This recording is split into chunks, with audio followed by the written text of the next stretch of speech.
성도 여러분 안녕하십니까? 다니엘 8장을 이제 거의 맞춰가는 이 단계에 들어왔습니다. 이 8장을 여러분들과 같이 읽어가는 이 과정 속에 다양한 그야말로 역사 속에 진행되는 현상 속에 다양한 일들이 많이 일어나고 있네요.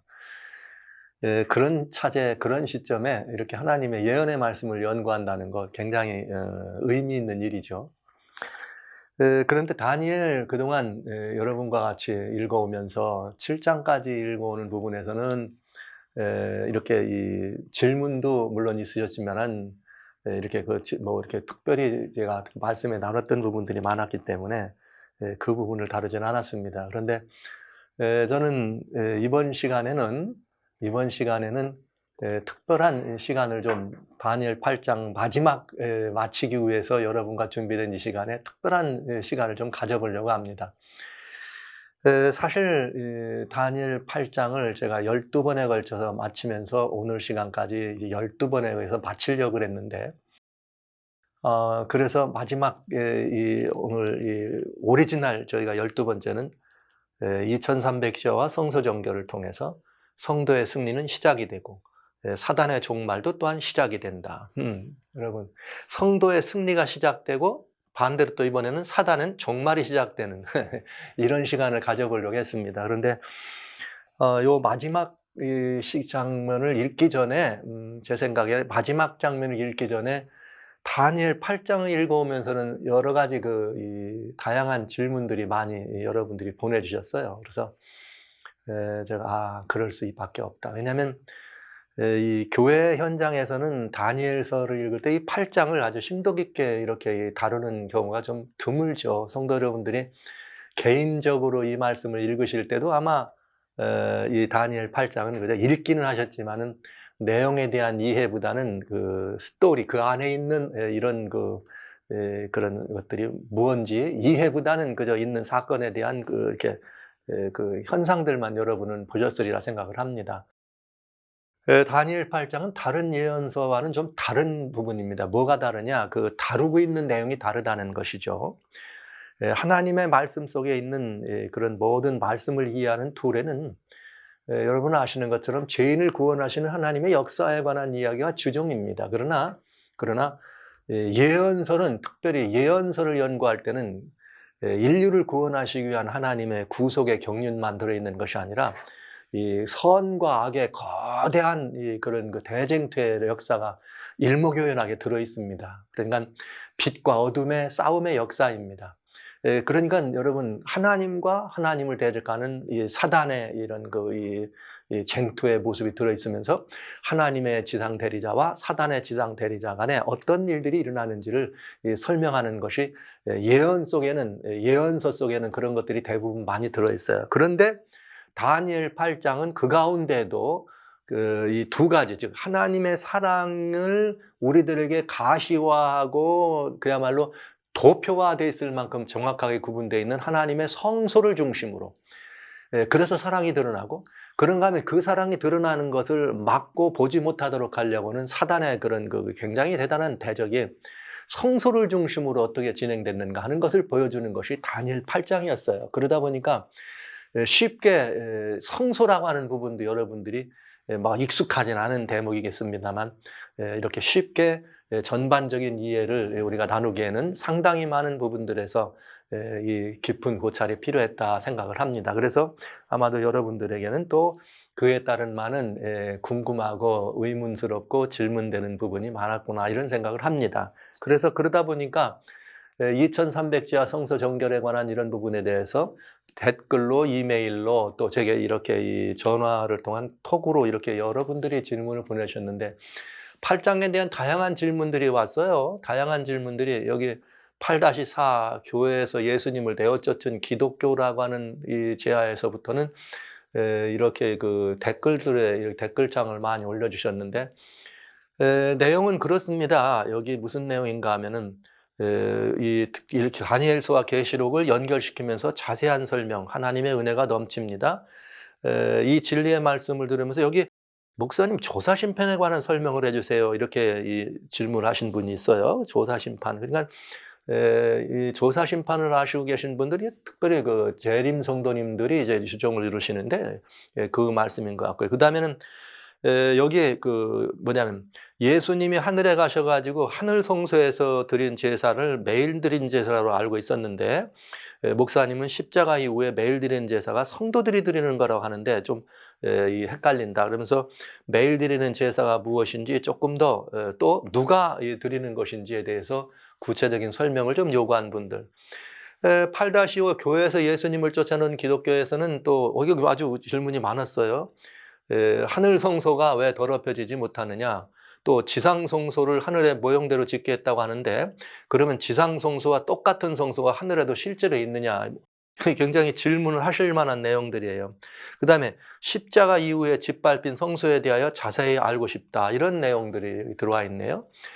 그러면서 또 여기 8-7에는 사단의 독주에 대한 얘기인데 현대교인들이 죽으면 금방 하늘에 간다. 그렇죠. 우리 뭐 이 성도님들이 돌아가시면 소천하셨다. 이런 말 하잖아요. 그러면 이것이 영혼의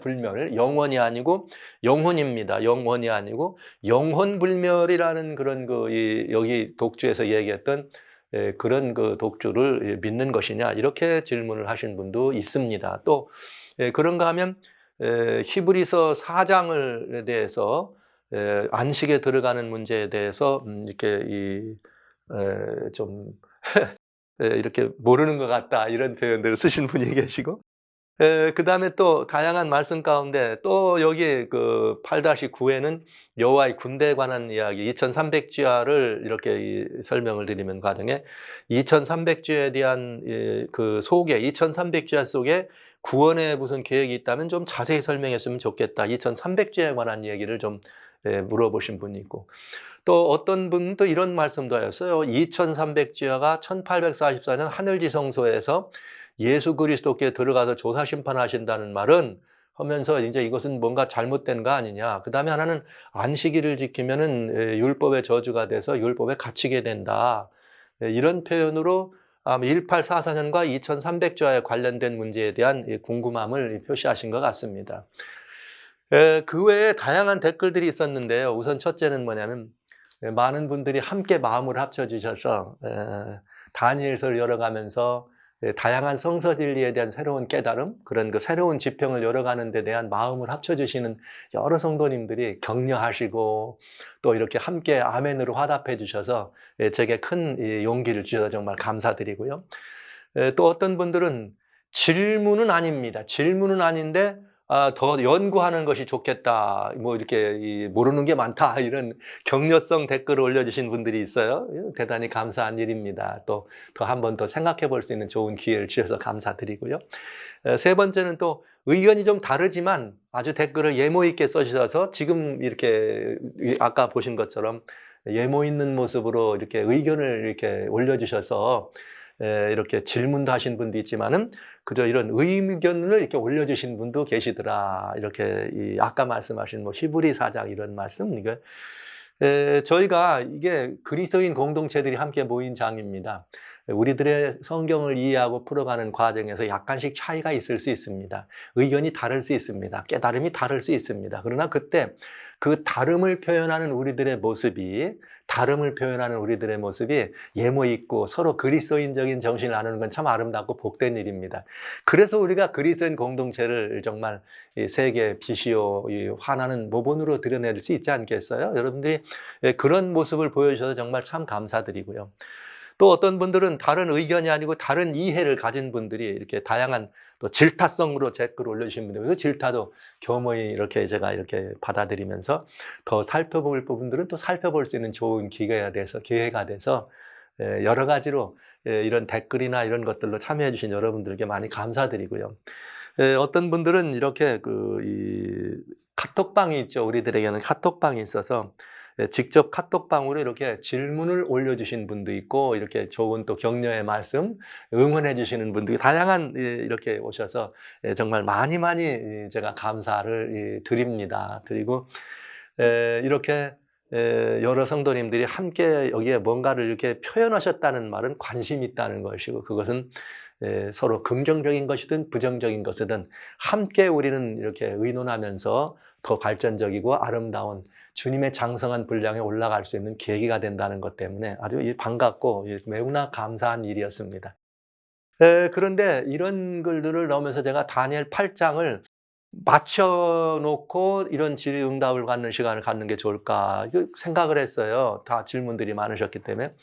그러다가 가만히 생각하니까 질의응답 자체도 따지고 보면 질의응답 시간을 갖는 것, 이 질의 자체도 굉장히 은혜로운 질문들입니다. 이게 대단히 은혜로운 질문들이에요. 그래서 그것보다는 다니엘 8장을 읽으시면서 여기 성서에 관련된 부분, 어둠의 역사에 관해서 많이 마음이 무거우셨기 때문에 차라리 이 질문들을 지금 먼저 답을 좀 드리고 너무 많기 때문에 한 번에 다 드릴 수 있을는지 없을는지 모르겠어요.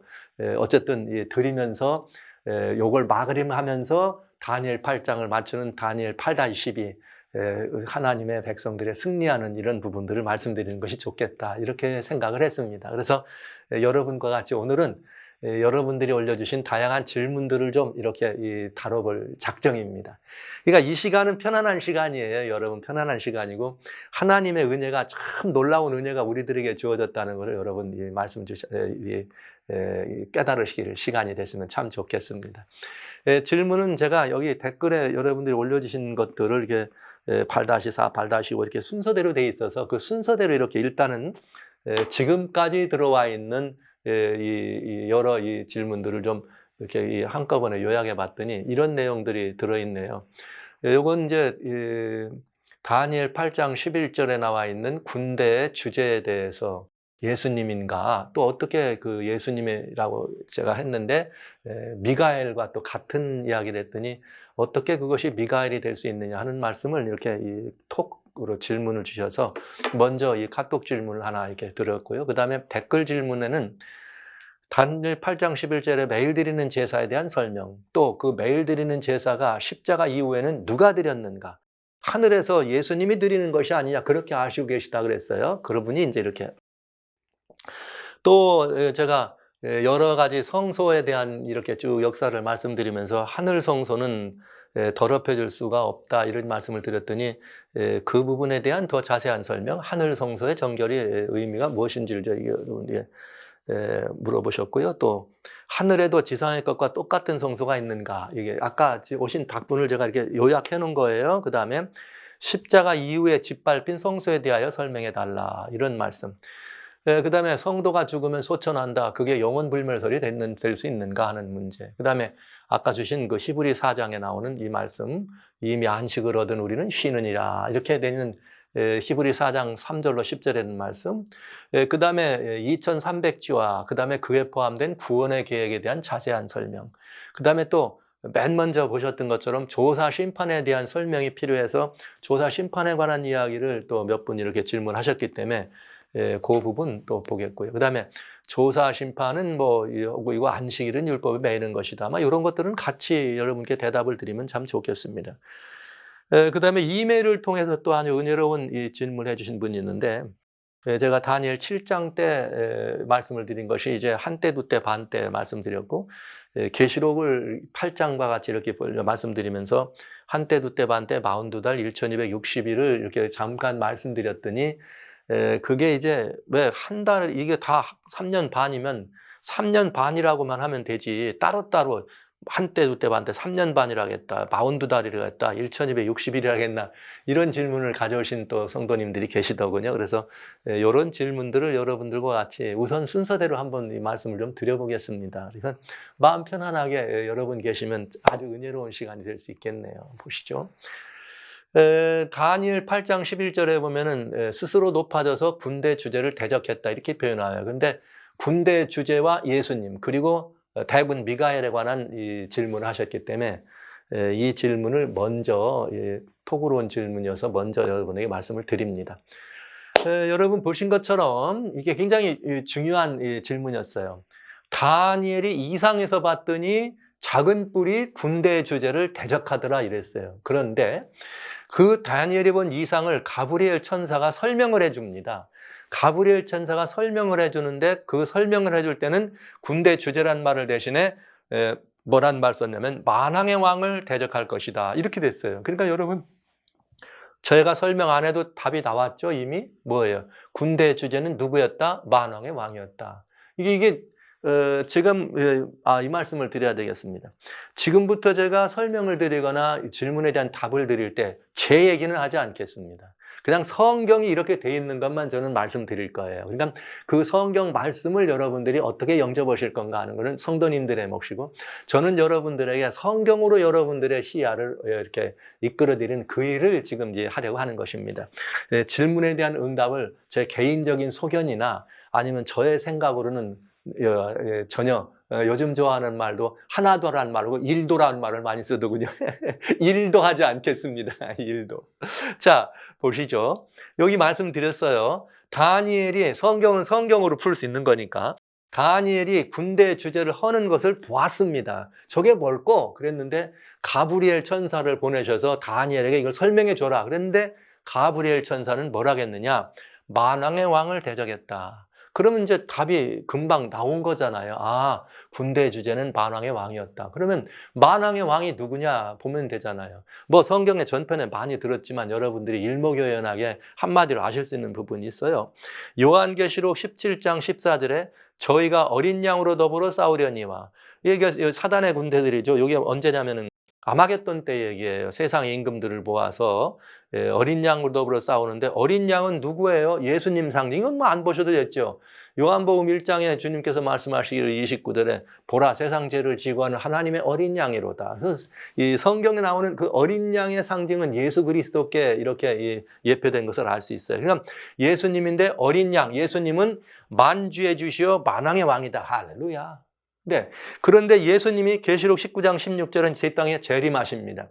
재림하시면서 마지막 이 땅에 있는 그 어둠의 물이 사단의 지상 대리자들을 완전히 싹 쓸어버리죠. 왜? 짐승의 표와 관계되어 있는 짐승의 우상을 강요하던 짐승, 거짓 선지자, 뭐 이렇게 막 이런 용까지 더불어서 그런 모든 그것을 쓸어버릴 때 그 예수님이 옷을 입으셨는데 피에 이렇게 칠한 옷에 하나님의 말씀이란 옷을 입었습니다. 그러면서 그 옷과 다리에 이름 쓴 것이 있는데 만왕의 왕이요 만주의 주라 하였더라.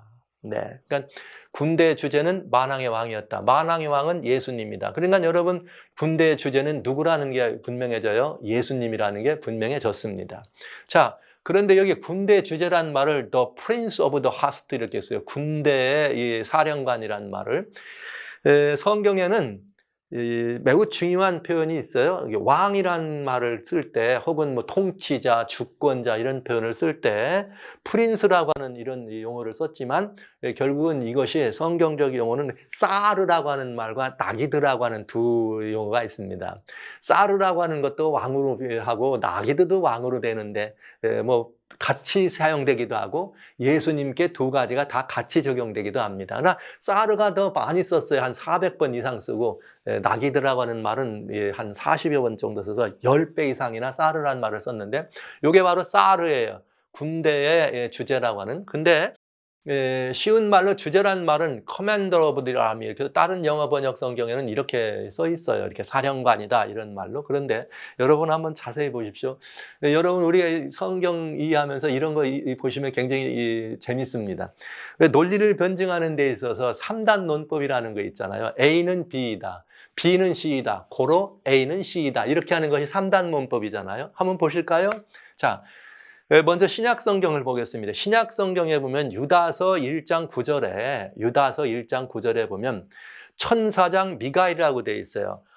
이게 마이클 더 아크엔젤이라고, 이렇게 미가엘 이렇게 해서 천사장은, 미가엘은 천사장이다 이렇게 되어 있습니다. 그런데 데살로니가서 4장 16절에 주께서 호령과, 이게 주는 예수님이에요. 재림하실 때, 예수님의 재림하실 때 천사장의 소리와 하나님의 나팔로 친히 하늘을 쫓아 이 땅 오신다. 그러니까 예수님이 오시는데 뭘 가지고 오신다? 천사장의 호령이다. 그러니까 예수님이 호령하고, 여기 말씀하신 것, 주께서 호령과 천사장의 소리와 하나님의 나팔로 친히 하늘을 쫓아오신다. 그러니까 예수님이 오실 때 호령 소리가 나는 천사장의 호령이요 하나님의 나팔 소리다. 이렇게 돼 있네요. 그러니까 예수님을 뭐라고 말씀하셨어요? 천사장의 호령을 부르시는 주인공으로. 그런데 다니엘서에는 다니엘 12장 1절에 대군 미가엘, 마이클 더 그레이트 프린스입니다. 자, 이게 저 3단 논법 제가 여러분 말씀드리란 거예요. 그런 다음에 그다음에 다니엘 10장 13절에는 군장 중 하나 미가엘, 마이클, one of the chief prince, 그러니까 군장, 이 장관들 중에 한 분인데 그거의 우뜸이란 말이죠. 마이클이니까. 근데 그다음에 뭐라고 했냐면 이 마이클은 너희 군 미가엘이다 이렇게 돼 있어요. 너희 군 미가엘이라는 말은 너희를 뭐하는 너희들의 왕이란 뜻이에요. 여기 군이란 말은 너희들의 왕 미가엘. 예수님이죠. 여러분 누구를 말한 거예요? 이스라엘 백성들에게 너희 군 미가엘이라고 그러면 너희의 왕 사르 미가엘이라 이런 뜻입니다. 그다음에 다니엘 9장 25절엔 기름 부음을 받은 자가 왕 메사이아 더 프린스예요. 와우. 그럼 요 세 가지만 잠깐 보시죠. 마이클은 미가엘은 천사장이다. 미가엘은 천사장이다. 근데 또 이번에는 뭐라고 하냐면 미가엘은 프린스, 군대, 모든 것들의 뭐라고요? 대군이다. 근데 여기 메시아는 대군이다. 그러니까 미가엘은 메시아다. 이렇게 되죠? 3단 논법. 근데 메시아가 누구예요? 예수님이죠. 천사장의 호령으로 오시는 예수님. 그런데 중요한 게 있어요. 기름을 받은 자 왕인데 여기는 메시아 더 프린스를 내기드란 말을 썼습니다. 그런데 예수님은 또 누구예요? 평강의 왕이죠. 여기는 또 사르 오브 피스예요. 자, 한번 보세요. 그러니까 그 다음에 만왕의 왕이에요. 예수님 다니엘 8장 25절에 프린스 오브 프린세스. 이게 다 사르예요. 예수님을 표시한 겁니다. 그러니까 예수님을 의미하는데 마이클, 미가엘이라고도 돼 있고 천사장이라고도 돼 있고 대군이라고도 돼 있고 메시아라고도 돼 있고 평강의 왕이라고도 돼 있고 왕중왕이라고 돼 있네. 대군 미가엘이라는 말은 이제 군대 주제를 말하는 거죠. 여기 군대들의 대군이가 왕이니까. 그러니까 이게 표현이 굉장히 많아졌어요. 그러나 여러분이 이해하시는 대로 천사장 보시면 돼요. 미가엘은 천사장입니다. 또 미가엘은 대군입니다. 그런데 메시아가 대군입니다. 그러면 대군은 곧 메시아라는 뜻이요. 대군은 곧 미가엘이라는 뜻이요. 대군은 곧 천사장이라는 뜻이다. 여러분이 잘 아시는 3단 논법 논리 변증이 그렇다 이거예요. 맞죠? A는 B입니다. B는 C입니다. 그리고 A는 C입니다. 이거 아니에요. 마찬가지로. 근데 여기는 A는 B입니다. B는 C입니다. C는 D입니다. D는 E입니다. 여러 개가 나와. 미가엘, 천사장, 대군, 메시아, 평강의 왕, 만왕의 왕. 다 누구를 말해요? 예수님을 말해요. 그래서 제가 여기 아까 이 질문처럼 예수님인데 그분이 왜 어떻게 미가엘이 될 수 있느냐 하는 이런 부분들을 이렇게 간단하게 제가 설명을 드립니다. 그런데 여러분 이 말씀 속에는 굉장히 중요한 다른 의미가 있어요. 이 말을 이해할 때. 여러분 왜 그런가? 여기 예수님이 군대 주제가 만왕의 왕이다 이렇게 얘기를 했는데 유다서의 천사장 미가엘이다 이런 말을 제가 신약 성경을 통해 여러분 드렸잖아요. 근데 미가엘이란 말이 무슨 말이냐면 누가 하나님과 같으냐 이런 뜻이에요. 미가엘이란 이름 뜻이. 그러니까 이 말은 누구밖에 이 말을 쓸 수 없어요. 하나님밖에는 쓸 수가 없죠. 누가 하나님과 같으냐 이런 의미. 내가 하나님이란 뜻이죠. 이런 걸 보고 왜 우리 이 수사 의문문이라고 하잖아요. 이렇게 물음표를 쓰면서 강조할 때. 그래서 미가엘이라는 원래 이름은 마이클은 누가 하나님과 같으냐. 내가 하나님과 같은 하나님이라는 의미를 쓴 것인 것을 여러분 알아주시면 좋겠습니다. 그런데 여기 천사장 미가엘과 여기 만왕의 왕 군대 주제에 관한 이야기를 여러분들에게 제가 잠깐 설명드릴게요. 왜 그런 문제는 칭호가 다양한 것이 문제가 아니고 칭호가 다양해서 우리가 헷갈리는 것이 아니고 칭호의 문제가 아니라 왜 이런 칭호로 예수님이 자신을 우리들에게 현현 드러내 주시고 나타내 주셨느냐 하는 이게 문제인 것입니다. 굉장히 큰 은혜가 여기 있죠. 굉장히 큰 은혜가 여기 있죠. 한번 볼까요?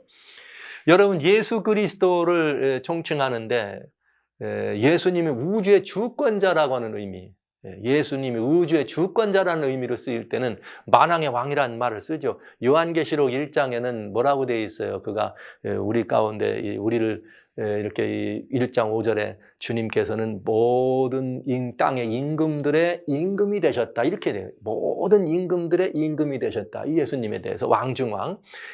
그런데 우주의 주권자가 만왕의 왕이었는데 예수님이 다른 이름이 있어요. 여기에 이사야 9장 6절에는 평강의 왕이라 이렇게 되어 있잖아요. 예수님이. 근데 거기 다른 이름이 있어요. 굉장히 중요한 이름이 있습니다. 거기에 무슨 이름이 있느냐? 영원하신 아버지다 이렇게 되어 있어요. 그렇기 때문에 예수님은 이 땅에 오셔서 요한복음 10장 30절에 나와 아버지는 하나니라 이렇게 말씀하신 거예요. 이건 뭐야? 우주의 주권자일 때 왕이 통치하는 분이니까 우주의 주권자로서 사르 이렇게 얘기하는 거예요. 모든 것들을 주권하시고 주재하시는 임금님. 그런데 이 예수님이 여러분 우주의 주인이시고 창조주 아니십니까? 말씀으로 이 모든 것을 지으신. 그런데 여러분 예수님이 누구시길 바래요? 이 우주의 주권자로 계시길 바랍니까? 와우, 그래도 괜찮겠죠. 그러나 진짜 우리들에게는 우주의 주권자로만 계시면 안 됩니다. 그는 누구신가? 우리들의 메시아가 되셔야 돼요. 우리의 메시아가 되셔서 뭐가 돼야 돼? 우리를 위하여 대속의 제물로 돌아가시고 우리를 구속하시는 구속주가 되셔야 됩니다. 우리의 구속주가 되시려면 그분은 누군가? 여기 빌립보 2장 6절에 뭐라고 되냐면 그분은 누구시냐? 하나님의 본체의 형상입니다. 누가요? 예수님이. 2장 5절 너희 속에 이 마음을 품으라고 그리스도 예수의 마음이니. 근데 그 예수님이 누구시냐? 그는 근본 하나님의 본체의 형상이다. 그러니까 아까 뭐라 그랬어요? 영존한 아버지 같이 하나다. 똑같은 맥락이잖아요. 그러나 자기를 비워 하나님과 동등될 것을 여기지 아니하고 동등될 것으로 여기지 아니하고 자신을 비워서 종의 형상으로 오셨다. 종의 형상을 쓰셨으니 그가 누가 됐다? 사람이 되셨다. 이렇게 됐어요. 와우. 여러분, 그리고 예수님이 우리에게 이렇게 육신에서 성육신 하셨습니다. 말씀이 육신 우리 중에 보면 그러면 예수님은 누구세요? 그냥 우리와 똑같은 인간들의 사람들 중에 하나입니까? 하나님이십니까? 어떻게 생각하세요? 예수님이 성육신 했어요. 우리와 똑같은. 그랬더니 예수님이 그렇게 우리를 구속하기 위해서 우리 안에 그렇게 내려오셨더니 그는 우리와 같은 사람이에요. 여전히 그래도 하나님이에요. 예수님은 하나님의 아들이신데. 이렇게 자신을 비우셨어요. 그럴 때는 뭐로? 만왕의 왕이 아니라 자신을 비워서 우리와 같은 인자, 이렇게 인자로 오신 예수님으로 그 자신을 비우셨다는 사실을 기억해 주시기 바랍니다. 이분이 예수님입니다. 그런데 우리는 또 그건 뭐냐? 이 선악의 대쟁투에서 뭐가 또 있느냐? 여러분 계시록에 보면 12장 7절에 미가엘이 용과 사단과 싸웁니다. 그런데 선악의 대쟁투에서는 하늘의 천군, 천사들이죠. 누군가 천사들을 지휘해야 되는 누가 필요해요? 군대의 최고의 통수권자가 필요하죠. 그게 누구냐? 여러분, 여기 미국은 지금 그 조 바이든 대통령이 미국의 대통령입니다. 그런 민간인입니다. 대통령이에요. 그런데 그는 누구냐? 미국의 군인들의 통수권자입니다. 한국의 대통령은 한국의 군인들의 통수권자가 됩니다. 군인이 아니라도. 그러나 예수님은 인류의 우리 구속을 위해서 원래 하나님이셨지만 자신을 비워서 뭐가 되었어요? 우리와 같은 둘째 아담으로 오셔서 우리 첫 조상 아담에 들려 둘째 아담으로서 우리의 모든 뭐가 된 거예요? 으뜸이 되셨어요. 모든 만물의 으뜸이 되셨어요. 그런가 하면은 예수님은 누구시냐? 하늘 군대 모든 천사들을 거느리고 모든 천사들을 지휘하시는 군대들의 누구예요? 또 최고 통수권자예요. 사령. 그래서 사르라고 하는 말을 쓴 거예요. 대군이라는 말을 쓴 것이고 그래서 대군 미갈이라는 말을 쓴 것입니다. 뭐 할 때? 선악의 대쟁투에서. 그 다음에 예수님 재림하실 때 뭐하러 오시죠? 예수님 재림하실 때 히브리서 9장 28절엔 그렇게 돼 있어요. 초림할 때는 죄 가운데서 당신의 백성을 건지러 오셨지만 예수님이 재림하실 때는 죄와는 상관없이 오십니다. 왜? 이미 다 대속을 하셨으니까.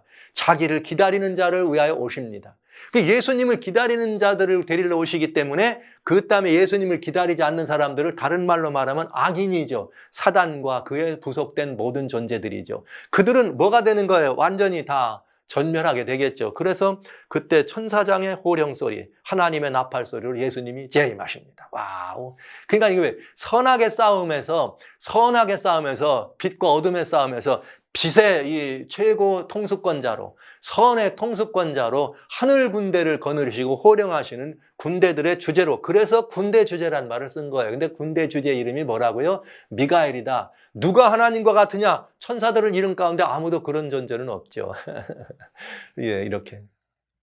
그래서 이 하늘에서 타락한 사단이 쫓겨났을 때 혹은 하늘에서 사단과 싸울 때 사단을 되게 뭐라 그래요? 원래 타락하기 전에 그가 천사장이었다고 하잖아요. 그 천사장은 천사들 중에 하나인 것이고 예수님 하나님의 아들 군대의 주제가 천사장이라고 할 때는 천사들 중에 하나가 아니라 천사들의 모든 천사를 주관하시고 주권하시는 하나님으로서, 누가 하나님과 같으냐? 하나님으로서 천사들의 통수권자를 의미할 때 대군, 미가엘, 군대 주제로 쓰셨다는 이야기죠. 그러니까 사단이 누구는 이길 수 없어요. 어떻게 자기를 지은 창조주를 이길 수 있나요? 그러나 주님이 이런 칭호를 쓰실 때, 인자 되신 예수님, 또 미가엘 이런 칭호를 쓰실 때는 자기를 비워 종의 형상으로 씌었던 예수님의 놀라우신 겸비와 겸허. 주님이 그렇게 겸비와 겸허로 그런 옷을 입으셨더니 천사들이 뭐라 그래요? 자기와 같은 천사들 중인 하나인 줄 알고 대적한 것이죠. 이게 무서운 이야기입니다. 그런데 끝까지 예수님은, 끝까지 유다서에 보면 천사장 미가엘이 모세의 시체에 대해서 얘기할 때 사단을 대하여 어떻게 합니까? 핀란하지 않습니다. 주께 모든 걸 맡기는, 모든 심판을 하나님께. 이것은 예수님이 이 땅에 오셔서도 사단이 어떻게 해요? 사단이 예수님을 시험합니다. 마태복음 4장에 시험하는 장면이 나오죠. 그때 주님이 뭐라 그래요? 천사가 그렇게 할 때 내 하나님을 시험하지 말라고 하면서 천사들을 꾸짖죠. 천사장 사단을.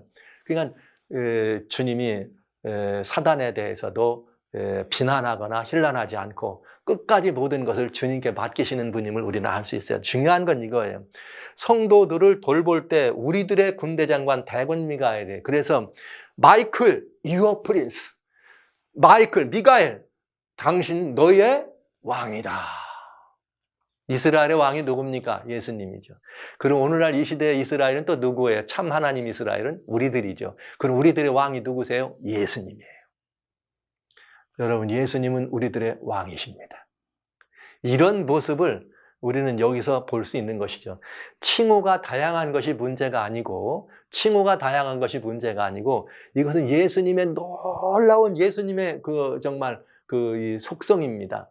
하나님 본체의 형상이나 하나님과 동등된 걸 여기지 아니하고 자기를 비워 종의 형상으로 오신 것처럼 천사들에게는 천사들을 지휘하는 분, 인간에게는 인간 후에 돌아가시는 인자로 이렇게 자신을 낮추신 거예요. 그랬더니 천사들은 자기와 똑같은 천사 중 하나인 줄 알고 대적하고, 인간은 유대인 계통 제 사선으로 오셨더니 인간 유대인 중에 하나인 줄 알고 예수님을 십자가에 못 박는 이런 배도를 저지른 것이죠. 성도 여러분, 이것이 그리스도인들이 깨달아야 될 심오한 하나님의 깊이입니다.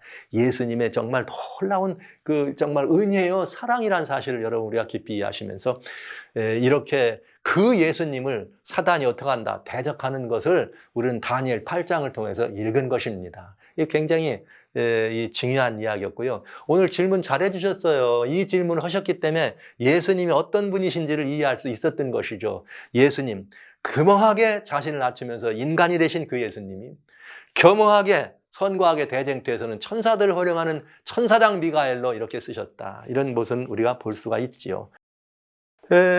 여기 요한계시록에는 또 그런 부분에 대해서 굉장히 잘 나와 있어요. 요한계시록 5장은 제가 읽지 않을게요. 인봉된 책이 있습니다. 그랬더니 하나님의 보좌에 앉으신 분이 인봉된 책이 있었더니 요한이 누가 그 인봉된 책을 받고 인을 떼겠느냐 울었어요. 그랬더니 어린 양, 예수님이 어린 양이 그 인봉된 책의 주인이고 그 책을 뗄 수 있다. 그래서 이 어린 양이 그 책을 받습니다. 그 책을 취합니다. 그런 다음에 인이 다 떨어져. 인이 다 떨어지니까, 인이 떨어진 다음에 그 인봉된 책은 우리를 위해 주어진 거니까요. 계시록 10장에 보면 이런 말이 있어요. 내가 또 보니 힘센 다른 천사가 구름을 입고 하늘에 내려오는데 머리 위에 무지개가 있고 얼굴은 해 같고 그 발은 불기둥 같더라. 그럼 이분이 누구예요?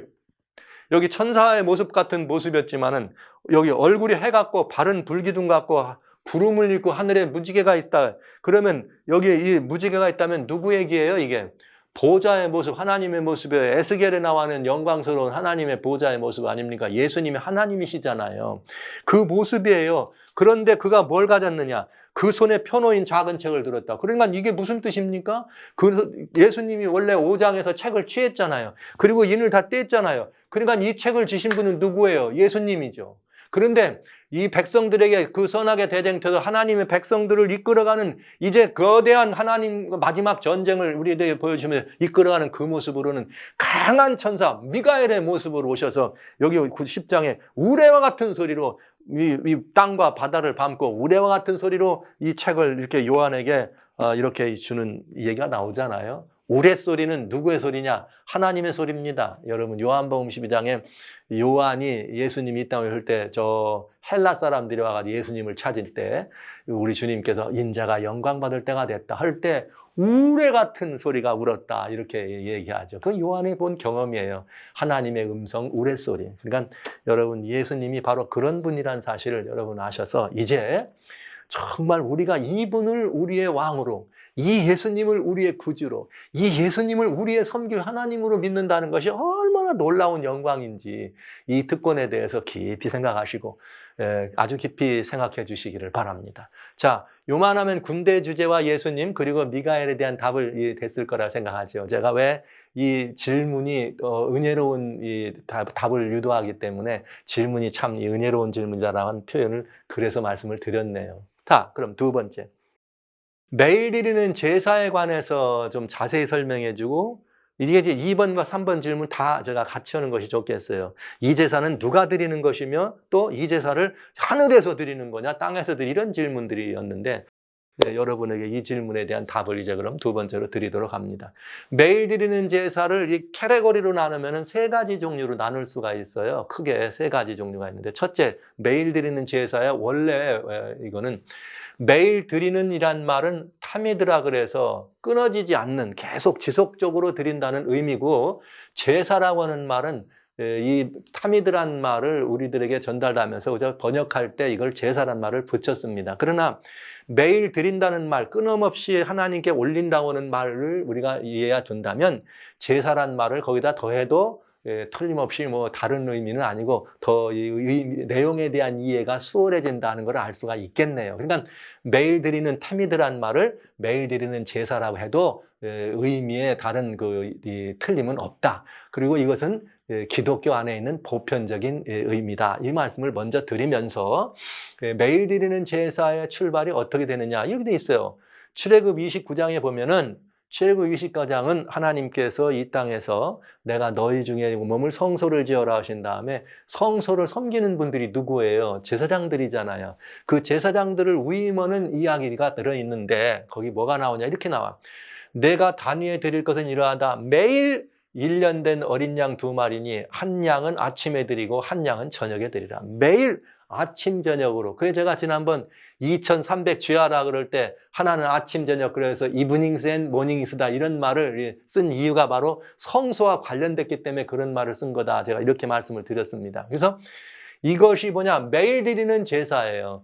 이 제사의 목적은 뭐냐? 이 제사의 목표는 이는 너희가 여호와 회막문에서 늘 드리는데 매일 드리는데 늘 드린다는 말은 끊어지면 안 되는 거죠. 내가 거기서 너희와 만난다. 이렇게 해서 하나님을 대면에 만나는 의미의 제사입니다. 그러니까 하나님을 대면에 만나는 것이 그러니까 첫 번째 매일 드리는 제사의 의미는 뭐냐? 양을 아침 저녁으로 상번제라 그래요. 아침 저녁으로 항상 상자에다가 번제란 뜻에서 매일 드리는 그 번제를 통해서 회막 안에서 하나님을 대면한다 이거죠. 그 뭐냐면 이스라엘의 성소가 이렇게 돼 있어요. 근데 여기서 양을 번제란 말은 물에 태워드리는 제사인데 양을 매일 2마리의 양을 아침 저녁으로 드리는데 여기 북쪽에서 양을 잡습니다. 그런 다음에 양의 피를 가지고 이 단에다 뿌리고 양에 있는 이것들은 위에서 태우고요. 그러면서 여기서 이 일을 매일 해. 그러면 하나님은 이 회막문이거든요. 성막이고 교환의 첫째 칸이 회막입니다. 여기 들어가는 문인데 이 회막문 앞에서 제사장이 이제 이 일을 행하는 거죠. 이 일을 행하면 하나님이 내가 너를 거기서 매일 만나겠다 하는 것이 매일 드리는 제사의 첫 번째예요. 그 다음에 매일 드리는 제사는 또 뭐가 있느냐?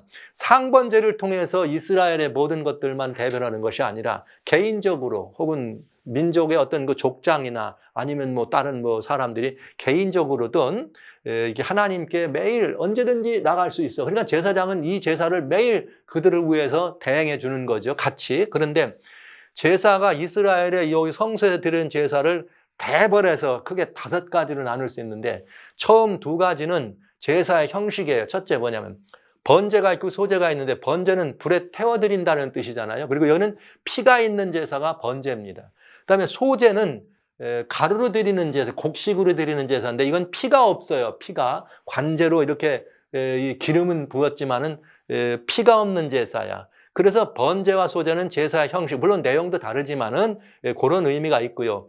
그다음에 제사의 목적과 제사의 의미상으로는 더 다른 세 가지가 있다. 물론 이것도 아까 말씀드린 것처럼 매일 드리는 번제 이런 의미가 있으니까 여러분 이해해 주시고요. 화목제가 있고 속죄제가 있고 속건제가 있어요. 화목제는 말 그대로 하나님께 드리는 헌신, 하나님께 드리는 자원하에 드리는 예물, 아니면 내 자신을 하나님께 이런 모든 것들이 화목제예요. 하나님의 은혜에 대한 감사, 주님의 그 놀라우신 섭리에 대한 인정, 이런 것들을 할 때는 화목제라고 하는 제사를 드리는 것이에요. 그 다음에는 뭐냐? 속죄제. 속죄제나 속건제는 사실은 똑같은 내용입니다. 뭐냐? 죄를 뭐하는 용서받기 위해서 드리는 제사인데 이것도 속죄제도 있고 속건제도 있습니다. 근데 이 속죄제와 속건제는 약간 달라요. 요건 무슨 차이가 있느냐?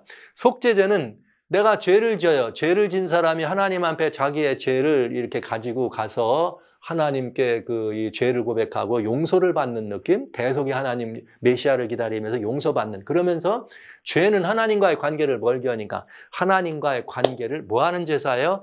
회복하는 제사가 속죄제사예요.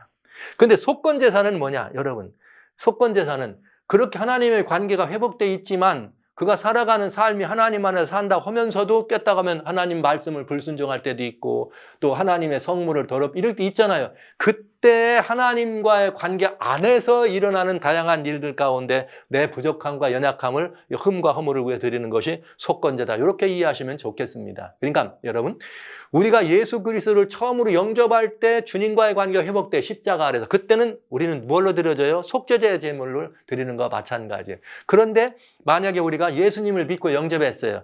하나님 백성이 됐지만은 잘못 안 합니까? 허물이 있죠. 죄 질 때 있어요. 있지요. 그래서 그때 드리는 건 뭐예요? 하나님, 내가 관계 회복이 아니라 그 관계 안에서 저지러진 잘못이 있어서 관계 유지를 위해서 주여 부족할 때는 속건제를 드린다. 이것에 대한 적극적인 예가 어디에 있느냐?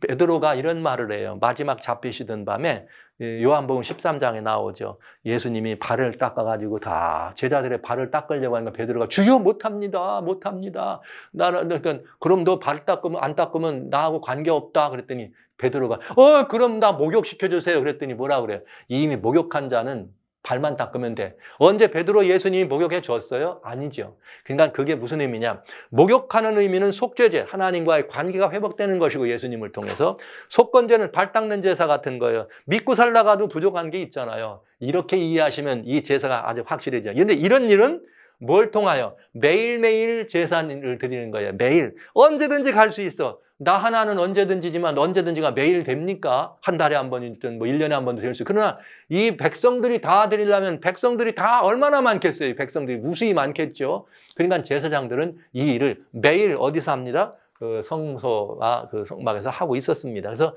매일의 제사를 통해서 하나님을 대면하거나 하나님을 관계하는 것이다. 하나가 더 있어요.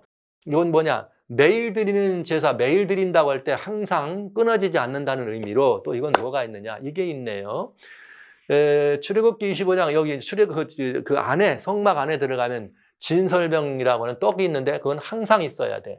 그 다음에 또 뭐가 있느냐? 분향단이 있어요. 분향단의 기름은 항상 있어야 돼. 끊이지 말고 분향단에 있는 분향단 여기 보면은 여기 향이 있죠. 분향단, 이 향은 너희가 대대로 여호와 앞에, 이건 분향단을 말하는 거예요. 그 다음에 등불, 촛대의 등불도 항상 여호와 앞에 등불을 간검하라. 그러니까 분향단에서 올라가는, 하나 더 있네.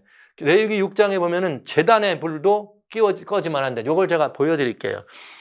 여기 제단 아닙니까? 이 제단 아래 불이 있는데 이 불은 하나님께서 맨 처음 아론이라고 하는 제사장이 이게 제사장 이 불을 감당해가지고 제물을 드렸을 때 하나님의 불이 탱 내려와가지고 불이 붙었어요.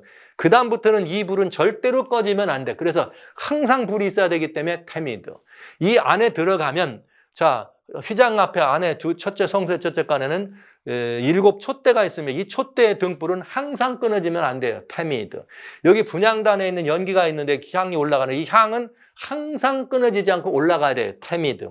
그 다음에 앞에 있는 진설병 떡입니다. 떡이 있는데 이 떡은 여호와 앞에 항상 진설하라. 그러니까 뭐예요? 타미드 이렇게 되네요. 그러니까 4개의 또 다른 타미드가 있으니까 이것들이 이제 구약 당시에 드려졌던 매일 드리는 제사에 속한 것입니다. 그럼 여러분 보신 것처럼 이게 다 무슨 은혜로운 의미가 있지 않겠어요? 그러면 매일 드리는 제사는 중요한 건 뭐냐? 누가 드리느냐 이거예요, 이걸.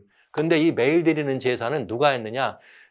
여기 이 이스라엘 백성의 아론 대제사장이 있고 그 아들들을 제사장으로 직분하면서 매일의 제사는 제사장들이 드리도록 돼 있습니다. 특별히 레위기 1장부터 7장에 보면은 다양한 번제, 소제, 화목제, 속죄제, 속건제들을 드릴 때 계속 제사장들이 그 일을 해. 계속 제사장께 갖고 가서 제사장이 지금 말하자면 양을 잡아 드리는 죄인이 양을 가지고 가서 자기 손으로 양을 잡으면 그 다음부터 제사장이 그 피를 받거나 각을 떼는 건 누구의 몫이냐? 제사장 몫이었습니다. 그래서 그걸 누구 앞에? 하나님께 올려. 그래서 제사장이라는 말은 항상 보면 스탠바이, 중보자라는 의미를 여러분 이해하시면 되겠습니다. 그러니까 매일 드리는 제사는 누가 드린다? 꼭 기억해 두세요. 제사장들이 드렸다. 제사장들이 드렸다. 자, 그러면 이 매일 드리는 제사뿐만 아니라 구약의 이 모든 제사 제도를 일단 신약으로 이제 우리가 물어봐야 되니까 신약 십자가 이유를 질문하신 거니까 알아봐야 되지 않겠어요? 근데 이 모든 제사 성소와 관련되는 제사나 그 제도, 그다음에 그 포함되는 여러 가지 것들은 누가 완성했느냐? 예수님이 완성하세요. 마태복음 5장 10절에 내가 율법이나 선지자 폐하러운 줄로 알지 말아라. 폐하러운 것이 아니라 완전케 하려 합니다. 여러분, 폐하는 것과 완전케 하는 것은 내용이 달라. 폐하는 것은 그때 뭐 하는 게 이제 없어지는 것이고 완전하게 하는 것은 뭔가 불완전한 것이 어떻게 되는 거예요? 완성되는 거죠. 그럼 율법이 완성됐다는 말은 무슨 말이에요? 이런 거예요. 여러분, 교통법규를 내가 어겼습니다. 그럼 스티커를 내가 받습니다. 받았으면 그 스티커 값을 내가 낼 때까지라야지만 내가 뭐가 안 되는 거예요. 그 법이 완전해진 법. 안 내고 계속 있으면 법 있으나 마나한 법 아니에요. 그것처럼 죄의 삭은 사망입니다. 근데 그 죄의 삭은 사망인데 아담 이후로 누구도 죄의 삭신 사망, 죄값으로 죽는 죽음을 죽지 않았어. 그런데 예수님이 죄값을 갚으셨어요. 그래서 죄값인 사망을 완전히 갚았기 때문에 그 법은 무슨 법이 된 거예요? 완전한 법이 된 거라는 그런 의미예요. 그런데 이 법에 여러 가지 종류가 있죠. 혹시 이 법에 대한 것을 이해하시길 원하면 제가 안식일을 아시나요라고 하는 이렇게 이 영상이 있습니다. 그거 첫 번째 시리즈 안식일을 아시나요의 첫 번째 시리즈에 아주 자세하게 법들에 관한 이야기를 설명드렸으니까 꼭 한번 영상 참조해 보시면 좋겠습니다. 그런데 여기 보세요. 그래서 법인데 율법은 뭐냐? 여기 벌한 법은 범법함을 인하여 더한 법이다. 그러니까 더해준 법이 있고 범법이니까 이미 있던 법이죠. 즉 이미 있던 법을 내가 범했기 때문에 거기다가 애드했다 이런 말이에요. 그게 여기서 말한 율법이다. 근데 애드한 거는 언제까지 있는 거냐? 중보의 손을 빌어준 것인데 약속하신 자손이 오기까지 있을 거다. 약속하신 자손이 누구예요? 예수님이죠. 그래서 예수님은 누구셨느냐? 히브리서 9장 9절로 12장막은 이제 성소에 관한 걸로 이제 들어갑니다. 점점점 큰 율법에서 계명에서 이제 성소로, 왜냐하면 지금까지 제사를 이해했으니까. 2장막은 그럼 이건 무슨 성소죠. 현재까지의 비유다. 왜? 약속하신 자손 예수님이 오실 때까지 있었으니까. 이에 의지하여 드리는 예물과 제사가, 그죠? 예물과 제사가 섬기는 자로 그 양심상 웅전하게 없느니 이런 것들은 먹고 마시는 것과 여러 가지 씻는 것과 함께 유체 예법이 돼 개혁할 때까지 맡겨둔 것이니라. 개혁할 때란 말은 완성될 때까지. 누가 이 일을 완성하셨는가? 예수님이 완성하셨다. 이게 지금 구약의 이 모든 제사는 예수님이 완전하게 하셨다는 것이에요. 이 말에 증거가 어디 있느냐? 이렇게 돼 있네요. 골로새 2장 16절로 17절. 아까는 제사, 이번에는 절기, 성소 제도에 관한 이야기입니다. 월삭이나 안식일이나 누구든지 너희를 편론하지 못하게 하라. 이것들은 장래일의 그림자나 몸은 그리스도의 것이냐. 그러니까 구약에 나와 있는 다양한 제도, 제사, 또 혹은 여러 먹는 거, 마시는 거, 여러 이런 것들은 육체의 엽법에 대해서 개혁할 때까지 있었다. 이 말은 약속에 다는 예수님이 오셔서 이 예수님을 보여드리는 장래일의 그림자였다. 그러나 실체는 뭐다? 예수님이다. 그러니까 예수님이 오셔서 그 모든 일을 십자가에서 돌아가셨으면 완성하신 것이다. 이런 말이죠. 그래서 사도 바울은 너희가 날과 달과 절기와 해를 삼가 지키니 내가 너희를 쏘은 것이 어떨까? 즉, 이 말하는 날과 달과 절기란 말은 이제 성소 안에 있는 제사제도만이 아니라 그거에 관련되는 연례제도, 절기 문제까지를 포함한 것입니다. 그러니까 구약의 성소에 드리는 제사, 그 다음에 다양한 여러 가지 성소 안에 있는 제도, 이 모든 것들은 몸은 예수님 것이기 때문에 예수님이 오셔서 그 모든 것들을 어떻게 하셨다? 성취하셨다. 그러면 이제 구약의 모든 제도는 이제 역사의 이런 일로 십자가 저 너머로 들어간 것입니다. 그래서 이제부터 우리는 십자가 이후에 우리는 어떻게 그러면 이 제사에 참여할 수 있느냐? 이렇게 돼 있네요. 사도 바울은 말하기를 형제들아 내가 하나님의 모든 자비하심으로 너희를 권하노니 너희 몸을 하나님이 기뻐하는 거룩한 산제사로 드리라. 이는 너희들의 영적 예배니라. 이제 신약 때에서는 우리가 십자가 이후에 믿음의 자손들이 됐잖아요. 하나님의 자손들이 우리가 하나님의 자손들에서 믿음의 가족들이 됐기 때문에 우리들이 이제 하나님께 드리는 우리들의 제사는 영적인 제사다. 영적인 제사다. 즉 예수님의 이름으로 드리는 산제사, 살아있는 제사, 진짜 제사예요. 구약 당시는 염소를 가지고 들어갔어. 그러나 신약 때 우리는 염소가 아니에요. 우리 상해를 예수님께 직접 드리는 거예요. 그래서 주님이 우리를 받으셔요. 그러니까 이건 뭘 말하는 거예요? 산제사죠. 살아있는 제사라 이 말이에요. 여러분 우리가 하나님께 살아있는 제물이 돼야 됩니다. 예수님이 그러신 것처럼. 이게 바로 그런 의미죠. 그럼 우리가 드리는 산제사라면 따져볼까요? 아까 세 가지라 그랬는데 하나는 매일 드리는 제사를 통해서 어떻게 한다? 하나님을 대면한다. 회막 옆에서 대면한다. 하나님을 대면한다. 회막이라고 하는 말은 미팅 플레이스예요. 만나는 곳 하나님을. 자 보시죠. 히브리서 4장 16절. 그러므로 우리가 긍휼하심을 받고 때를 따라 돕는, 그러니까 때를 따라 돕는이란 말은 아무 때란 말이죠. 그러니까 아무 때란 말은 끊어지면 안 돼. 끊어질 수 없다. 아무 때나. 또 은혜를 얻고 은혜의 보좌 앞에 담대히 나아가라. 이게 매일 드리는 제사예요. 우리가 은혜의 보좌 앞으로 담대히 나가는. 왜? 거기 나가면 누가 있어요? 회막 문 앞에서 누구를 만났죠? 하나님이 만나신 것처럼. 그게 왜 그러냐? 이렇게 하는 말의 중요한 것은 이러한 대제사장이 우리에게 있는 것이라 그가 하늘에서 위엄의 보좌 우편에 앉으셨다. 이렇게 돼 있네요. 와우. 은혜의 보좌, 위엄의 보좌, 같은 보좌죠. 거기에 누가 계시다? 예수님. 항상 은혜의 보좌로 나가는 것이 끊어지면 안 되는 매일 드리는 제사요. 이것이 우리들이 드리는 영적인 제사입니다. 그때 우리는 그 제사의 내용이 있죠. 아까 첫 번째는 그죠? 전체 보편적인 매일 드리는 아침 저녁으로 드리는 제사를 통해 하나님을 만난다. 근데 제가 두 개를 더 얘기했어요. 두 번째는 구체적이었죠. 뭐였어요? 속죄제도 있고 이 속건제도 있고 화목제도 있다. 진짜인가 보세요. 요한일서 1장 5절. 만일 우리가 우리 죄를 자백한 우리가 누굽니까? 믿는 사람이에요? 안 믿는 사람이에요? 여기 말한 우리는 믿는 우리들이죠. 그러니까 아까 뭐라 그랬어요? 속죄제라고 하는 것은 관계를 말한다면, 회복을 말한다면 속건제는 관계 안에 있는 우리들을 말하는 거죠. 우리가 우리 죄를 자백하면 저는 밑보고 의로우사 우리 모든 죄를 사하시며 불에서 우리를 깨끗게 날마다 용서받을 수 있네. 언제라도 주님께 고백하면 와우, 이게 놀라운 특권인 거죠. 요한일서 2장 1절 2절. 그래서 우리가 뭐했냐? 죄를 범치 않고 누가 죄를 범하면 아버지 앞에 우리에게 대언자가 있으니 곧 예수 그리스도라. 저는 우리 죄를 위한 화목제물이니 우리만 위할 뿐 아니라 온 세상의 죄를 위함이라. 와, 할렐루야. 여러분, 예수님이 우리를 위한 화목제물로 드려졌어요. 드려지신 분이 어디에 앉아 계세요? 우편 보좌 앉아 계시대. 그런데 아까 제가 뭐라 그랬죠? 예수님의 군대장관 이렇게 말씀드릴 때, 이렇게 모든 것들을 이렇게 말씀드릴 때 예수님이 누구라고? 왕중왕이었다. 그런데 예수님이 또 다른 이름이 뭐예요? 영존하는 아버지다.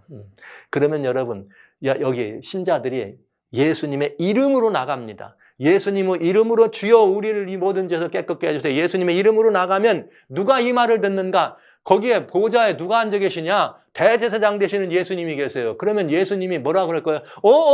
내가 네 죄 다 갚았어. 얘가 갚았잖아. 그리고 또 그 예수님이 뭐라는 거예요? 그 예수님이 또 뭐래요? 그 예수님이 또 왕중왕 아니십니까? 내가 너 다 용서할 거야. 그래서 우리는 항상 깨끗하게 되는 것입니다. 자, 그 다음에 세 번째는 뭐냐? 이번에 아까는 그 죄에 관한 거 뭐 올라가는 것만 있었지만 화목제도 있었고 또 뭐가 있어요? 매일 드리는 뭐 향불을 끄지 말아라 이거 하는 것처럼 여러분 제가 이걸 여러분들에게 이걸 읽어드릴까요? 우리도 데살로니가전서 5장 15절로 18절에 뭐라 했는가? 우리는 모든 사람을 대하여 항상 선을 조치라. 이게 테미드예요. 항상 기뻐하라. 예, 이게 하나님께 올려드린 우리의 제사예요. 쉬지 말고 뭐하라? 기도하라. 범사에 뭐하라? 감사하라. 이것은 예수님 안에서 우리를 향하신 하나님의 뜻이니라. 할렐루야. 이게 뭐예요? 등잔에 불을 끄지 말아라. 향도에 불을 끄지 말아라. 떡상을 불을 끄지 말아라. 이 말 아니에요? 이제 여러분들은 이미 성소에 촛대가 뭔지 분향단이 뭔지 떡상이 뭔지를 배우셨습니다. 그러면 그 모든 것들이 항상 하나님 앞에 올라가는데 그러면 결국 뭐가 돼요? 항상 선을 쫓고 타미드, 항상 기뻐하고 타미드, 쉬지 말고 기도하고 타미드, 범사에 감사하고 타미드. 이것이 신약에 우리들에게 주어진 하나님의 뜻이란 사실을 알 수가 있는 것이죠. 그래서 성도들은 항상 끊임없는 제사를 올리게 되어 있습니다. 이것이 신약에 매일 드리는 제사입니다. 그러면 이 매일 드리는 제사를 구약 당시는 누가 드렸어요? 제사장이 드렸죠. 그럼 신약 당시도 제사장이 누구예요? 왜 제가 자꾸 우리가 드린다는 말을 썼는가? 보시죠. 계시록 1장 6절에 아버지 하나님을 위하여 우리를 나라와 제사장으로 삼으신 그에게 예수님 영광과 능력이 세대. 와우. 예수님은 이제 부활하시고 승천하십니다. 예수님은 부활하고 승천하시면서 뭐로 승천하셨느냐? 대제사장으로 가셨습니다. 그러면 이제 대제사장이시니까 누가 있어야 돼? 제사장이 있어야 돼요. 그래서 예수님은 우리를 나라와 제사장으로 삼았다. 이것을 베드로는 뭐라 그랬어요? 베드로는 2장 9절에 오직 너희는 택하신 족속의 왕같은 제사장. 할렐루야. 왕같은 제사장이요 거룩한 나라요 그의 소유된 백성이다. 할렐루야. 그러면 우리가 이 제사장 직분을 어디서 감당합니까?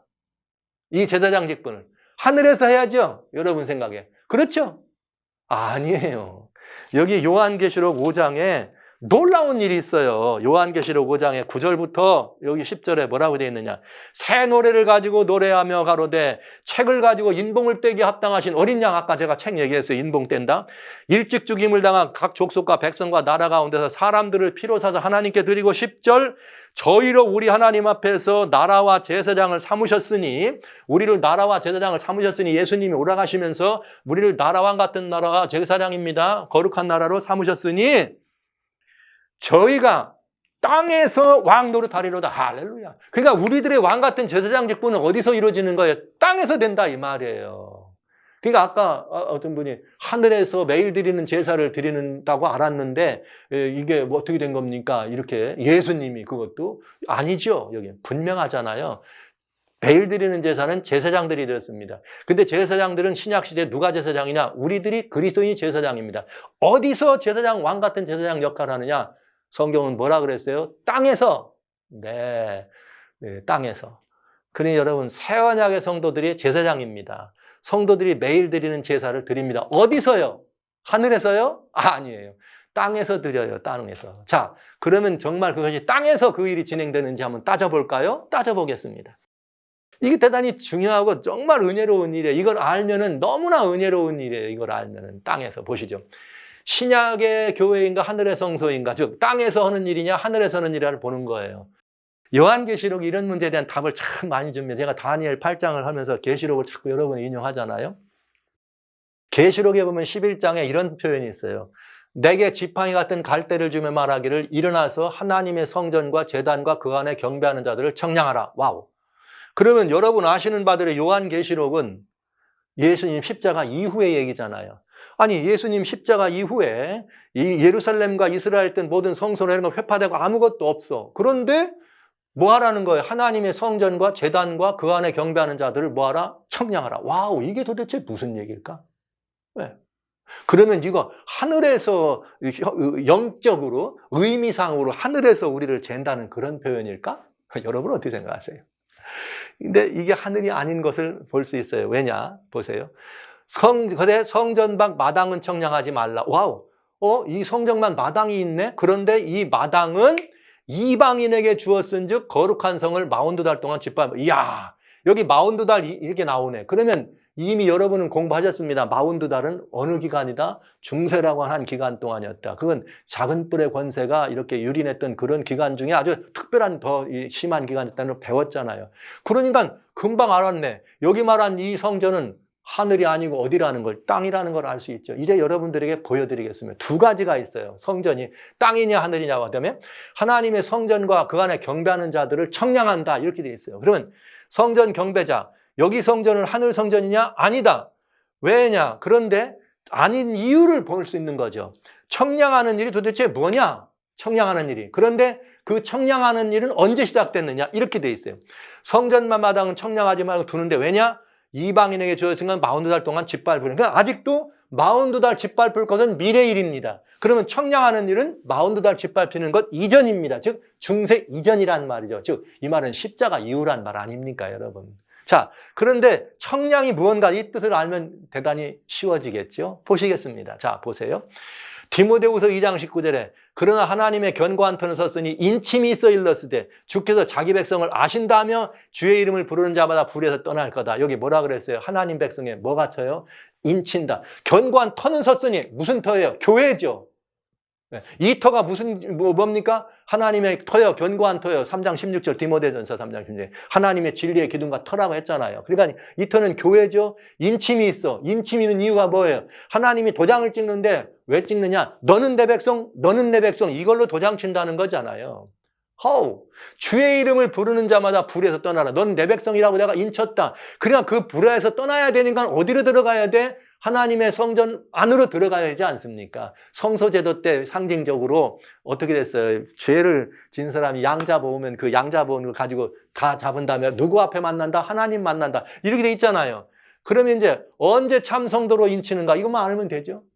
성도들로 인치는 있었다는데 언제 인치느냐? 십자가 이후라는 것은 이미 이제 아까 보신 것처럼 알지만 보세요. 에베소 1장 13절. 그 안에서 너희도 진리의 말씀 곧 구원의 복음을 듣고 그 안에서 믿어 약속의 성령. 와우. 우리가 예수님의 진리의 말씀 구원의 복음을 들으면 그걸 믿고 믿음으로 영접하면 그 영접하는 순간 너는 내 백성이라고 하는 뭘 친다는 거예요. 인을 치는데 무얼로? 성령으로 인치겠다고 약속하신 것입니다. 할렐루야. 여러분 이 인 받으셨어요? 이 그리스도인 교회 가운데는 어떤 분들은 이 인치는 사업은 지금 요새 어떤 성경 2300주야 해석하는 사람 어떤 분들은 2300주야 그때부터 인치는 순 거짓말이죠. 왜? 성경은 뭐라 그랬어요? 인치는 일이 십자가 이후부터 있어요. 언제 인을 받아요? 역사적으로는 십자가 있는 거고 개인적으로는 복음을 영접하는 순간부터 약속의 성령으로 인칩니다. 매우 중요한 이야기예요. 구원의 복음을 믿음으로 영접하면 하나님 백성으로 인침받습니다. 자로지에서 합격이란 말입니다. 자격은 구원의 복음을 영접하는 것입니다. 오늘 우리 주변에 계시록을 이해하거나 해석하는 많은 분들이 있어요. 여기에 다니면서 인치는 사업 하는 이거 언제부터냐 하면서 날 정해서 그 이후라고 하고 어느 특별한 시점을 정해가지고 지금 인 맞아야 된 이런 분들이 있어요. 마치 독특한 신앙하는 것 같지. 그러나 성경대로 하시면 됩니다. 성경은 뭐라고 되어 있느냐? 성전을 청량한다 그랬어요. 이건 뭐냐? 경배하는 자들을 청량하는 거는 그들의 신앙이 옳고저냐, 진짜냐, 가짜냐를 보는 거 아니에요. 그거를 뭐라겠느냐? 그거를 청량한다 그랬어요. 그 청량하는 방법이 뭐냐? 인을 쳐요. 합격이면 인을 치는데 누가 합격이냐? 진리의 말씀, 구원의 복음, 복음의 주인이신 예수님을 영접할 때 약속의 성령으로 인침을 받는 것입니다. 할렐루야. 이거 에베소 4장 30절에는 부속의 날까지 우리 성령이 우리를 인쳐서 한다고 이렇게 돼 있어요. 성령 근식하지 말라고. 너무나 분명한 이야기 아닙니까? 이렇게. 자, 이렇게 해서 성령으로 인받은 사람들, 성령으로 인맞을 때 너는 내 백성이라는 뜻으로 인친다 그랬죠. 그때에 우리의 심령 속에 뭐가 새겨지느냐? 이게 새겨져. 우리의 심령 속에 십자가 이후에는, 그날 이후에는, 여기가 히브리서 8장 10절입니다.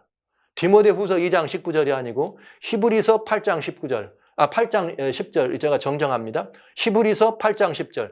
또 주께서 가라사대 그날 후에 내가 이스라엘 집으로 세울 언약이 이것이니 내 법을 저희 생각에 두고 저희 마음에 이것을 기억하리라. 나는 저기 하나님이 되고 너는 또 나오네. 인치면 나는 네 하나님, 너는 내 백성이란 말 했잖아요. 그런데 성령으로 인을 친다 그랬어요. 영접하는 순간. 그랬더니 하나님이 그때 뭘 한다는 거예요? 하나님의 법을 네 마음판에 기록하겠다. 이렇게 된 것입니다. 나중에 또 우리 질문이 나왔기 때문에 다른 말씀을 또 드리겠습니다만.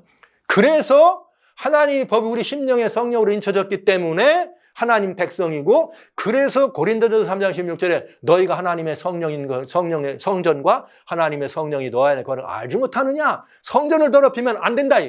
그래서 십자가 이후에는 성도가 성전이에요. 성도가. 그리고 성도들이 모이면 곧 교회가 되는 거죠. 그래서 그 교회가 성전이에요. 그 터는 누가 세우고? 예수님이 세우시고. 어디서 세우시고? 십자가에 세우시고. 이제는 예수를 영접하는 순간 그 터의 주인, 교회의 주인이 되는 성전이 되는 것입니다. 자, 우리가 성전이 됩니다. 그 증거가 뭐냐? 있냐? 있다. 보시죠. 이제 정말 생생한 증거가 나옵니다. 보시죠. 계시록 1장 12절로 13절에 예수님이 주님의 날에 요한이 성령에 감동돼가지고 큰 소리를 들으면서 딱 쳐다봤더니 누가 계시냐? 예수님이 계셔요. 그런데 어디 계셨냐? 촛대 사이에 계서. 몸을 돌이켜 나더러 말하는 음성을 알아보고라 하여 돌이킬 때 7 금촛대를 보았는데 촛대 사이에 인자 같은 이가 발에 끌리는 옷을 입고 가슴에 금띠를 띄었더라. 여러분, 촛대가 7가지 되어 있는 금촛대라면 여러분 어디 있는 거예요? 보셨죠? 아까 구약 성소 안에 성소의 첫째 칸에 7 금촛대 보셨죠? 그런데 뭘 의미했느냐? 계시록 1장 10절 네 번 것은 내 오른손에 7별의 비밀과 7 금촛대라. 7별은 7개의 사제, 7 촛대는 7 교회니라. 할렐루야. 그러니까 예전에 나왔던 이 땅에는 성소에 있었던 것은 그림자요. 몸은 예수님이라 했잖아요. 그건 뭐였냐? 그림자라고요. 그 촛대는 뭐에 대한 그림자였느냐? 7 교회에 대한 그림자였다 이 말이에요. 7 교회는 누가 세워요? 예수님이 십자가에서 세우신 것이 교회 아닙니까? 그러니까 7 촛대는 7 교회라는 건 성소에 있었던 7 촛대는 그림자였어요. 실체는 바로 교회였어요. 얼마나 분명합니까? 그래서 보세요. 구약의 성소의 촛대는 성소의 첫간 곧 회막에 있었다. 그런데 성소의 첫간에 있던 촛대는 뭘 상징해? 교회를 의미한다. 즉 실제는 교회였다는 거예요. 구약 당시는 그림자였고, 그러니까 인침받은 성도들이 머는 것은 성전 성소의 교회, 곧 성막 안에 들어가 머무는 거잖아요. 그래서 여기서 경배하는 성도를 청량한다는 말은 인쳐서 하나님 백성으로 그 순결함을 유쾌한다는, 정확하게 성도들을 이렇게 인쳐서 구별하시는 하나님의 은혜가 있는 걸 봅니다. 그러면 여러분, 이 신약의 이 교회가 분명해지죠? 이거 신약교회 분명하죠? 7 교회가 이 땅에 있는 교회. 그러면 이 교회는 여기서 하늘 성소가 될 수 있다 없다? 하늘 성소가 될 수 없다 이 말이죠. 7 촛대. 자, 그런데 진짜 또 보세요. 이거 하나만 봐갖고는 안 되죠. 보시죠. 계시록 8장 3절로 4절에 또 다른 천사가 와서 어서서 제단 곁에, 아까 성전과 제단이라 그랬어요. 곁에 서서 경배하는 자를 청량하라. 이번엔 성전과 제단 곁에 서서 금향로를 가지고 향을 받았는데, 향은 뭐냐? 성도들의 기도예요. 성도들이 어디서 기도합니까? 하늘에서 합니까? 땅에서 합니까? 기도들과 합하여 보좌 앞 금단에 들어간다 이렇게 돼 있네. 이야, 놀라운 얘기예요. 향연이 성도의 기도와 함께 천사의 손으로부터 하나님 앞으로 올라가는지라. 그러면 여기가 땅이에요? 지상이에요? 하늘이에요? 이게 매일 드리는 제사예요. 네. 끊어지지 않고 촛대의 불도 끊어지면 안 되고 향불도 끊어지면 안 되는. 자, 신약의 성도들이 어서 기도합니까? 제단 곁에서 기도드리면, 신약의 성도, 우리들의 제단이 어디입니까? 십자가 아닙니까? 우리는 어디서든지 우리의 제단을 쌓을 수가 있어요. 그 십자가, 예수님의 보혈의 공로를 의지하는 십자가란 말은 예수님의 발 앞에 우리가 엎드렸다 이런 뜻이죠. 그렇게 되면 어디든지 뭐 할 수 있어요? 제단에서 기도할 수 있어요. 어디든지 제단이 될 수 있어요. 그러면 나는 또 누가 되는 거예요? 내가 성전이요, 내 안에 법이 있는 하나님의 성소입니다. 그러니까 내가 어디서든지 하나님의 제단에 그래서 이 제단 곁에 음향로라 한 것입니다. 그러면 하나님은 그 기도를 받아다가 어디로 가져가? 하늘로 가져가겠다. 하나님 앞으로. 거기 누가 계세요? 예수님이 안 계십니까? 신약의 성도들은 제단에서 기도드립니다. 곧 십자가 아래서 기도를 드리는 것입니다. 그 기도는 보좌 앞 예수님 앞으로 올라가는 것입니다. 보좌 앞에 누가 있어요? 은혜의 보좌 앞으로. 그래서 기도를 통해 담대히 나갈 수 있는 거잖아요. 그런데 그 은혜의 보좌에 누가 있어요? 히브리 8장 1절에 그가 하늘에서 우엠의 보좌 우편에 앉으셨다. 보좌에 앉으신 분이 누굽니까? 왕이며 대제사장인 예수님이 거기 앉아 계시잖아요. 이게 성경 얘기의 구속의 이치입니다. 놀라운 보증입니다. 놀라운 보증. 이게 왕이며 제사장이 어떻게 한 자리에 있느냐? 그 자리가 여기 성경이 약속이 있어요. 스가랴 6장 12절로 13절 놀라운 약속입니다. 보시죠. 고아 이르기를 만군의 여호와께서 말씀하시되 보라, 순이라 이름하는 사람이 자기 곳에서 돋아나서 여호와의 전을 건축하리라. 여호와의 전을 건축하리라. 그런데 그가 여호와의 전을 건축하고 영광도 얻고 그 위에 앉아서 다스릴 것이요. 영광도 얻고 다스린간 영광의 왕이죠. 그런 다음에 또 제사장이 자기 위에 있으리니 이후에 제사장이 된단 말이에요. 이 두 사이에 평화의 의논이 있으렸다. 와우, 이게 무슨 뜻이냐? 이거 너무나 간단한 뜻입니다. 예수님을 의미한 거예요. 예수님이 오셔서 여호와의 전을 건축해서 왕의 자리에 앉기도 하고 왕권을 회복하기도 하고 또 뭐도 되는 거예요? 대제사장이 돼서 그 자리에 같이 앉겠다 이 말입니다. 그래서 뭐라 하겠느냐? 여러분 요한복음 2장 19절로 22절 너희가 이 성전을 헐라 내가 사흘 안에 이렇게 하니까 아우 어떻게 저기 헤롯 성전 저기 이게 몇 년에 진 거를 자기가 그런다는 거야. 그리고 사람들이 믿지 않았어요. 예수님이 뭐라 그러세요? 예수님이 말씀하신 전은 곧 당신의 육체를 말한 것이고 사람들은 이해할 수 없었다. 그러나 22절 예수님이 부활하실 때라야 비로소 이 내 전을 헐라 내가 전을 다시 세운다고 한 말씀이 무슨 말씀인지 알게 된 것입니다. 그래서 전을 건축하고 주님이 이제는 계시록에 뭐라고 돼 있어요? 1장에 아까 제가 말씀드렸죠. 5절에 이야기 하나님께서 이렇게 말씀하셨어요. 1장 4절에 충성된 증인으로 죽은 자들 가운데 어떻게 먼저 나시고 땅의 임금들의 머리가 되신 왕중왕으로 일어나셨단 말이에요. 왕중왕으로. 그래서 왕중왕으로 이루셔서 승천하십니다. 그때 문들아 열릴지어다 문들아 열릴지어다 이 영광의 왕이 들어가시리로다. 영광의 왕이누시뇨 그는 전쟁에 능하니시오 여호와. 이게 시편에 나오는 말씀 아니에요? 24편에 문들아 열릴지어다 왕과 예수님이 부활하시고 승천하시면서 왕으로 영광스럽게 승천하시는. 그러나 예수님은 그렇게만 가지 않죠.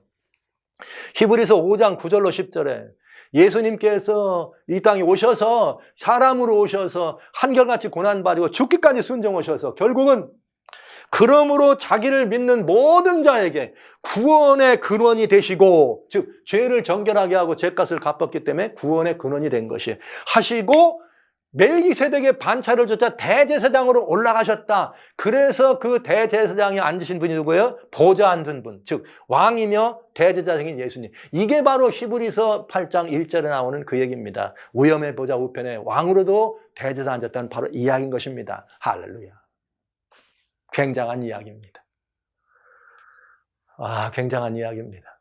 이 질문 참 잘해 주셨어요. 저는 예수님의 은혜가 이렇게 놀랍다는 것을 그분의 칭호 속에 나와 있는 이름만 아니라 매일 드리는 제사와 이 간에서 여러분에게 이 말씀을 드리는 게 너무너무 중요한 것. 자, 그러니까 이 두 번째, 세 번째 답을 다 드렸어요, 지금. 그러니까 오늘 이게 세 가지 질문에 대한 답이 다 드린 거예요. 매일 드린 제사에 대해 설명드렸고요.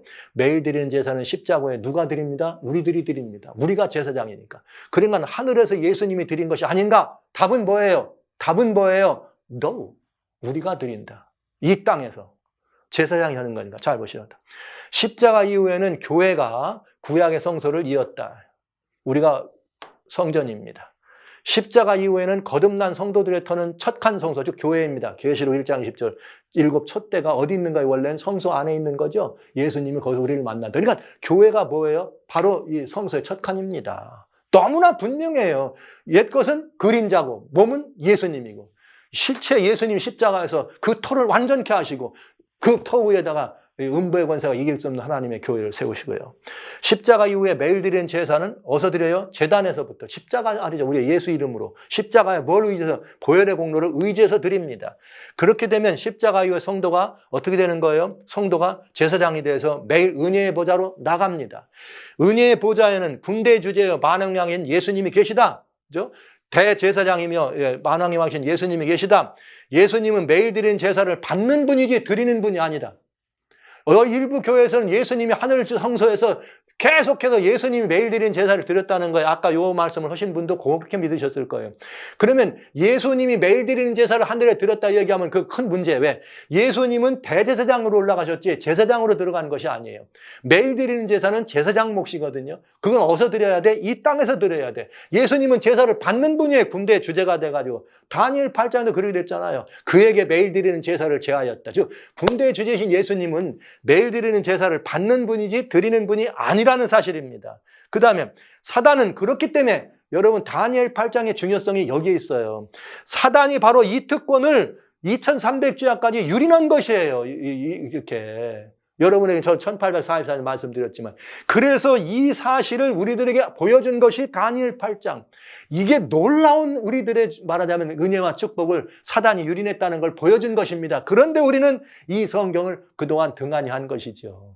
그러니까 여러분 너무나 이 엄청난 은혜 아닙니까? 이 엄청난 은혜를 보지 못하도록 찬탈하고 백성들을 유린하고 교회를 유린하면서 1260년 동안 광야로 내쫓기는 그런 엄청난 일이 있었다 이거죠. 그러나 저는 2300절 여러분과 해석하면서 하나님이 양육하셔서 이 진리를 하나씩 뭐 하지 않고 완전히 다 소멸하지 않고 지켜오면서 순교자의 터 위에서 각양각각의 그 순교자의 터 위에서 하나님께서 이 교회들을 이끌어 오셨는데 요한계시록은 7교회라고 표현했고 여러분 이 시대의 교회는 이 천주교에서 시작해서 원래 오리지널 그 시작해서 구교의 시작해서 개신교가 탄생하면서 루터, 장로교, 침례교, 감리교 그다음에 또 여기 뭐 모라비아도 나오고 안식일교회도 나오고 여기 뭐 이런 형식들을 얘기하면서 교회가 발전되는 순복음교회가 나오고 성결교회가 나오고 그 성서 진리를 순교자의 피부에서 회복시켜 온 것을 우리는 알 수가 있는 거죠.